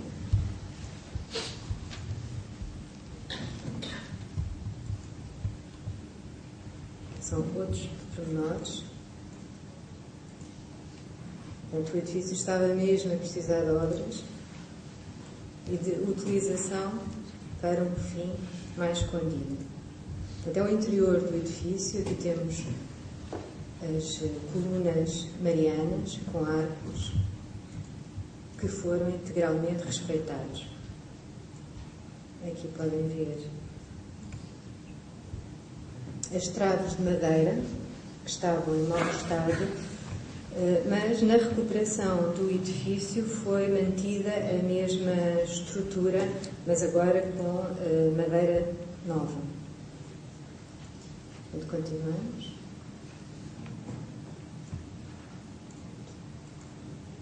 Pode-se ver a estrutura do teto do edifício. E agora o edifício depois de recuperado. Posso maximizar. Entretanto, o nosso colega João Paulo Sabino comprou há relativamente pouco tempo uma máquina fotográfica digital e as fotografias anteriores foram digitalizadas através de um scanner e estas foram diretamente anexadas ao registro. Portanto, reparem como a qualidade é completamente diferente. Temos aqui um pormenor, portanto, aquele espaço degradado que vocês viram atrás foi transformado em depósito. Aqui está o depósito de papel. E o madeirame foi mantida a traça original e as ferragens, mas a estrutura é a mesma e a nossa sala de leitura.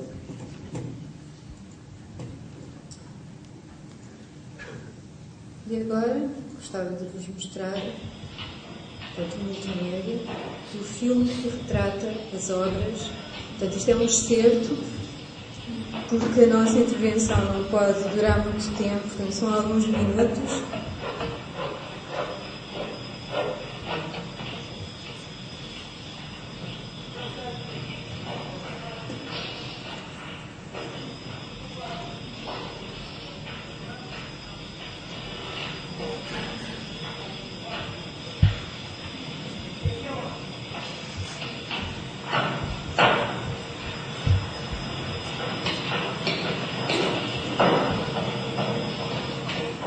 O edifício aqui todo descascado no interior, sem piso. Hoje em dia ele tem 2 pisos, a zona dos depósitos e o piso superior, onde é a sala de leitura e os gabinetes de trabalho.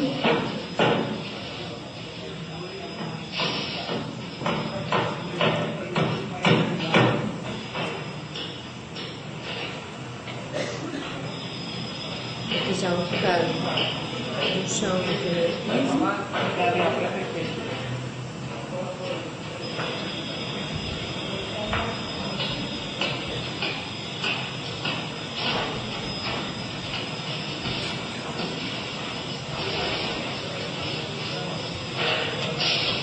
Aqui a zona onde ficou as pedras, reparem as colunas que foram mantidas.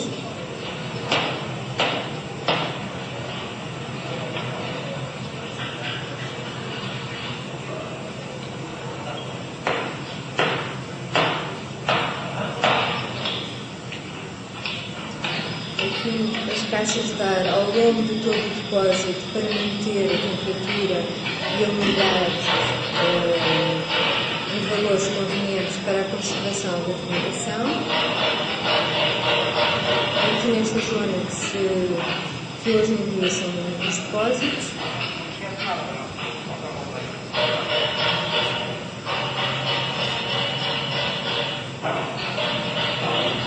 As árvores que foram mantidas.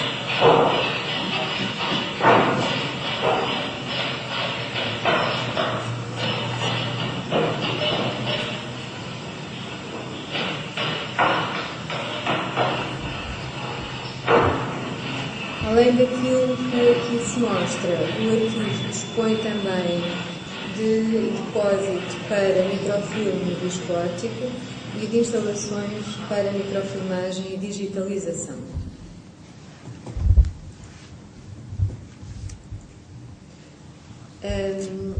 Neste momento foram já incorporados os fundos documentais da antiga Direção-Geral da Contabilidade Pública, do Gabinete do Ministro das Finanças, do Gabinete do Secretário de Estado do Tesouro e das Finanças, da Secretaria-Geral do Ministério das Finanças, da Direção-Geral das Contribuições e Impostos, da Comissão Euro e da Secretaria de Estado da Administração Pública e da Reforma do Estado. Conforme vos disse anteriormente, o Arquivo Contemporâneo foi inaugurado em setembro de 99, tendo na altura sido utilizado um programa informático de descrição documental. Em meados do ano transato, adquirimos o InfoGest ArcGest, uma aplicação que consideramos responder cabalmente às nossas necessidades. No entanto, nós já possuíamos cerca de 2.000 registros na outra aplicação e, naturalmente, não gostaríamos de ver desperdiçado todo o nosso trabalho. A SHP garantiu-nos a fiel migração dos dados de uma aplicação para a outra e, de facto, isso aconteceu de uma forma rápida, tal como o engenheiro Vítor Afonso apresentou há bocado, e sem qualquer perca de informação. Um dos vários fatores que nos levaram a adquirir o InfoGest ArcGest foi o facto desta aplicação permitir que os seus utilizadores, de uma forma extremamente simples, façam alterações à sua própria medida, aquilo que os outros programas que nós já conhecíamos nunca tinham possibilitado. Quando anteriormente nós solicitávamos que o programa respondesse a uma determinada função, isso exigia o estudo pelos informáticos e a posterior deslocação dos informáticos às nossas instalações para efetuar o nosso pedido. E muitas vezes a resposta era negativa, precisamente porque era uma necessidade muito específica, muito particular. Com a InfoGest ArcGest, tudo isso acabou.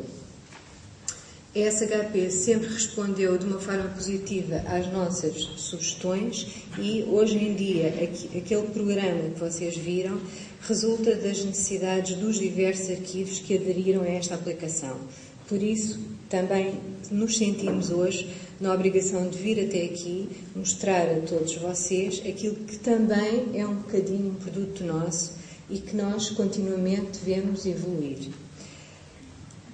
O InfoGest ArcGest permite, sem intervenção dos informáticos, a realização de algumas operações fundamentais. Então vamos particularizar.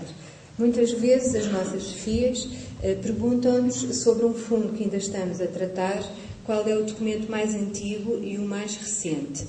E ao invés de nós termos a recuperação da informação através dos tradicionais guias, catálogos e inventários, podemos agora fazer listagens com qualquer campo existente na base. Pode-se fazer listagens ordenada pelas datas de produção inicial ou pelas datas de produção final, qualquer campo. É isso que nós vamos ver agora.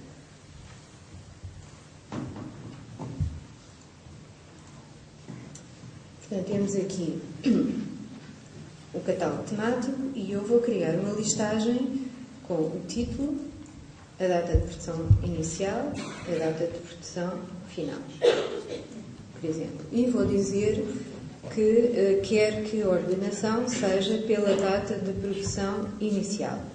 Então vou gravar esta listagem, vou chamar de teste.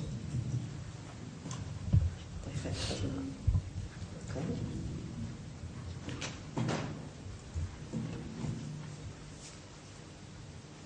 E agora vou aqui à listagem, vou dizer sobre que tenho aqui o teste,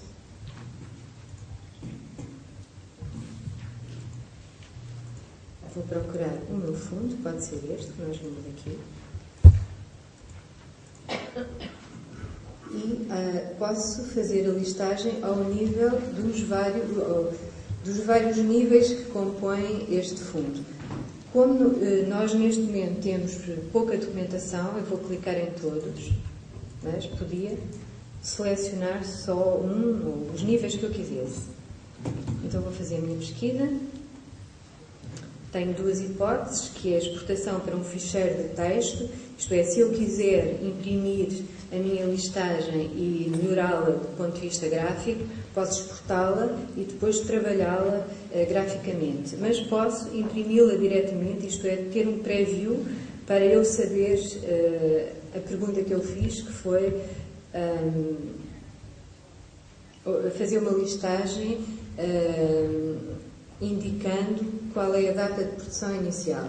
Aqui a base pergunta-me qual é o número de caracteres para ordenar. Eu posso pôr 10 caracteres, porque como eu pedi uma data. A data é normalmente composta por 8 números mais os 2 hífens, dá 10, mas posso ir até 255.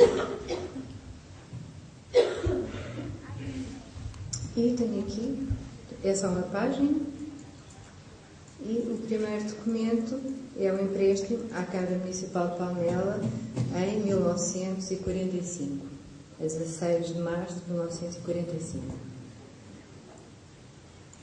Como tenho pouca coisa, a listagem também é relativamente pequena.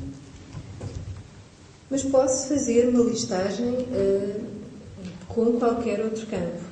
Eu posso, por exemplo, querer reorganizar a documentação nas estantes e não sei de cor o tamanho das séries documentais para ocupar as minhas prateleiras. Então posso pedir uma listagem com base na dimensão. E aí eu fico a saber qual é a série mais pequena, a série maior. Portanto, é uma possibilidade que o programa nos dá e que nós podemos trabalhar a nosso belo prazer. Outra vantagem que o programa nos dá é poder iniciar uma ficha em qualquer nível, a partir de qualquer nível da estrutura.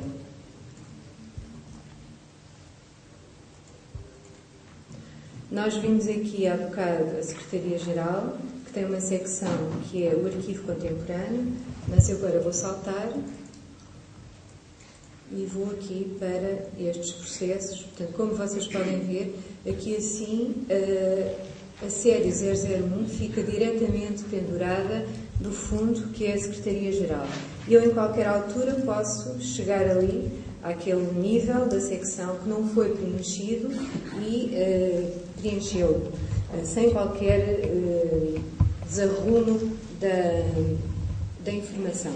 Isto é particularmente importante quando nós estamos a descrever um fundo documental que ainda não sabemos com todo o rigor como vai ser a descrição definitiva da documentação. Eu posso começar no processo e ir preenchendo para cima os níveis que, entretanto, na altura eu não sabia o que fazer com eles.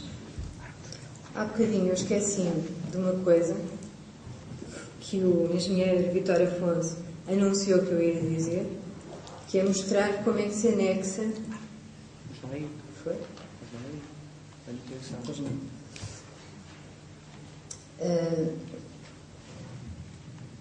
Mas eu quero mostrar.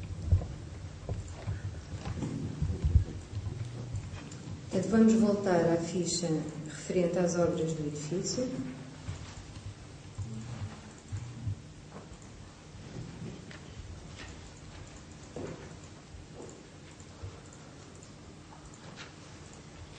Isto é o vídeo, e aqui não temos nenhum anexo.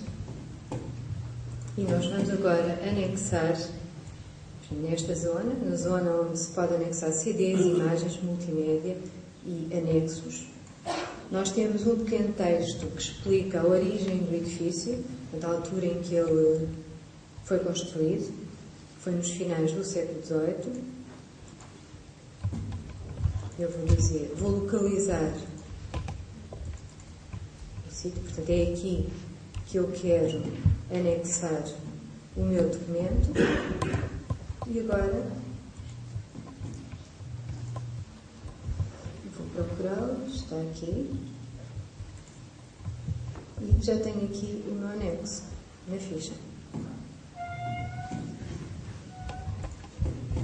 Agora vamos ver, acho que não me enganei nada.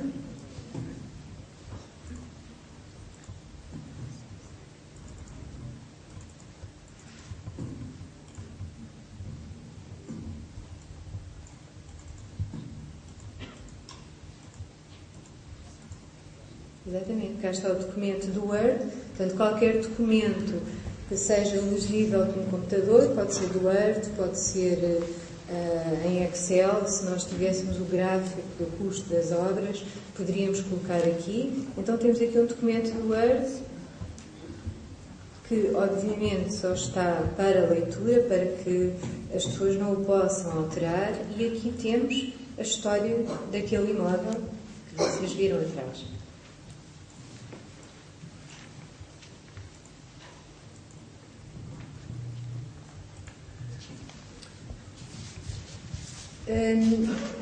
Outra característica também extremamente valiosa quanto a nós é o facto de ele permitir manter campos que se repetem quando nós estamos a introduzir dados, o que economiza bastante tempo e reduz os erros ao mínimo. É o caso, por exemplo, da área do controle de descrição, que é um campo que se repete sempre que de uma forma continuada estamos a introduzir dados. Isto já foi mostrado há bocado.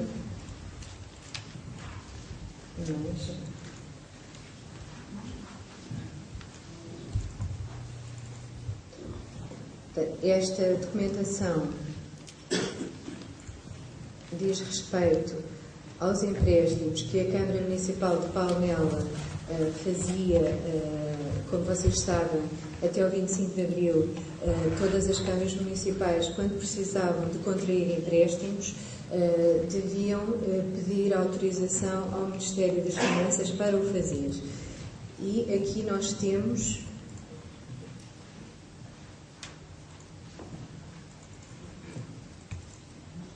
o pedido de 7 empréstimos. Vamos ver aqui o 7. E o exemplo que eu dei há bocado. Portanto, foi feito pela minha colega, a doutora Sandra Boavida. Eu vou colocar aqui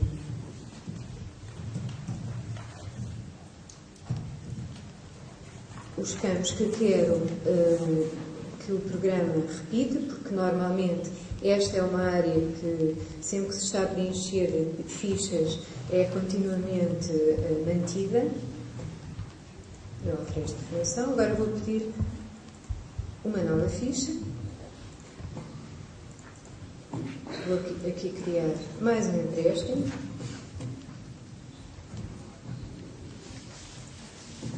E salto diretamente para aqui.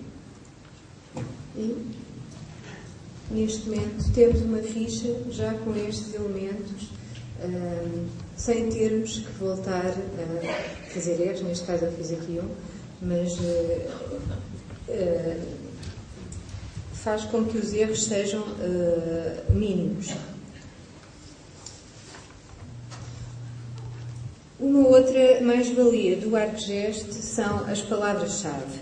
O programa permite a pesquisa por texto livre, mas também permite por palavras-chave, o que é extremamente importante quando nós estamos a introduzir uma palavra que não consta de nenhum dos campos descritos no registro.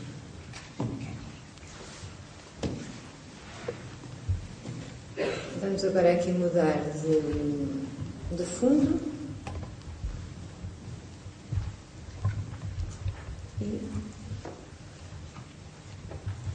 Esta é uma série documental que diz respeito ao movimento revolucionário de 1931, que eclodiu na Madeira em abril e maio e que era suposto ter a adesão do continente, nomeadamente de Lisboa, na mesma altura.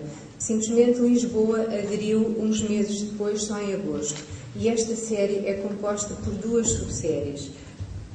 Aquela que diz respeito à Madeira, isto é, a documentação que consta do pagamento das despesas extraordinárias com as unidades militares que ficaram de prevenção para conter os revoltosos, que é esta que está aqui, a Revolta da Madeira, em abril e maio de 1931, e depois a revolta em Lisboa.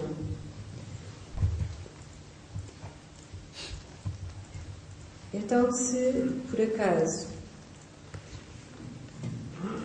eu tenho aqui estas palavras-chave, mas vou limpá-las para vocês verem, aqui, carregando neste botão palavra, eu tenho acesso a todas as palavras que constam do meu registro. Então tenho revolta, adiciono a palavra revolta, Lisboa,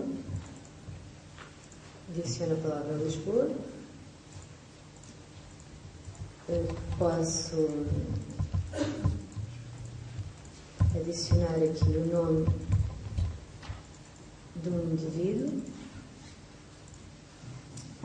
mas provavelmente no texto eu não teria a palavra madeira. Portanto, o meu utilizador que fosse ao arquivo à procura da documentação sobre um movimento revolucionário na Madeira nunca iria pesquisar esta série, porque em texto livre não consta a palavra madeira. Portanto, aquilo que eu posso fazer é chegar aqui e juntar, já com letra grande, a palavra madeira. E ao fazer a pesquisa, já me aparece aqui madeira, portanto fica junto à ficha a que isto diz respeito. Poderia adicionar qualquer uma, como esta revolta teve por finalidade acabar com a ditadura que então havia em Portugal. Posso escrever a palavra ditadura, que também não consta do texto, portanto, e adicionar qualquer palavra a esta ficha. E depois há também outras características que eu acho que são importantes e que estão ligadas a esta particularidade do programa. Portanto, temos vários classificadores cronológicos, geográficos, institucionais ou por classificar. Eu vou aqui agarrar em todas as palavras-chave que nós temos e posso considerar que, por exemplo, abastecimento de água, vou aqui pesquisar e vejo que tem 6 fichas que têm como palavra-chave o abastecimento de água. Porquê que isto não está agora? Não sai daqui do que eu. Não é no stop. Fazer outra vez. Também não sai. Foi.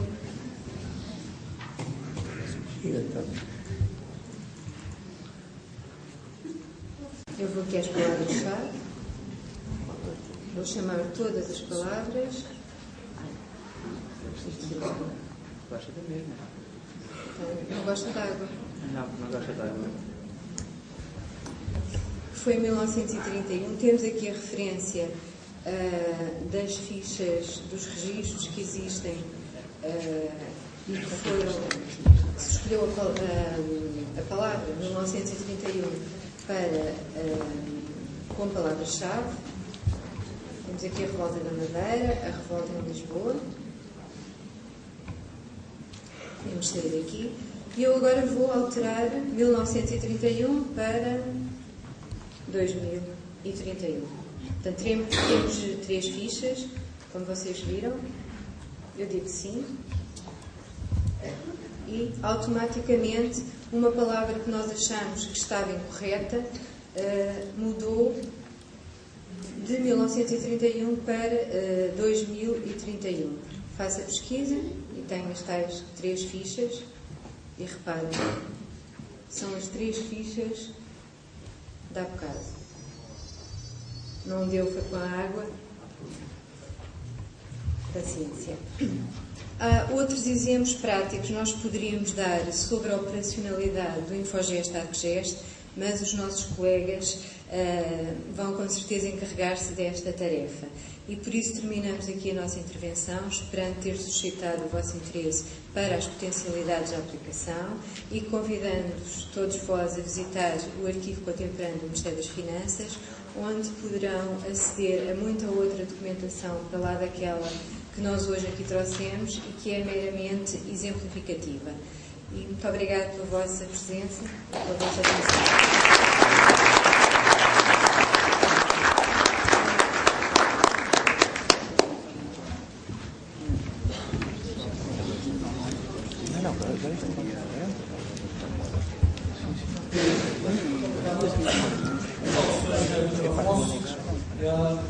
Doutora Ana Gaspar, nós, tal como prometimos, fazemos agora uma pausa para um café, desta vez com a substância de vida, e voltamos, reiniciamos os trabalhos às 12h15.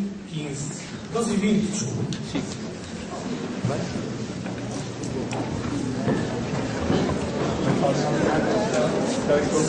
Resolver.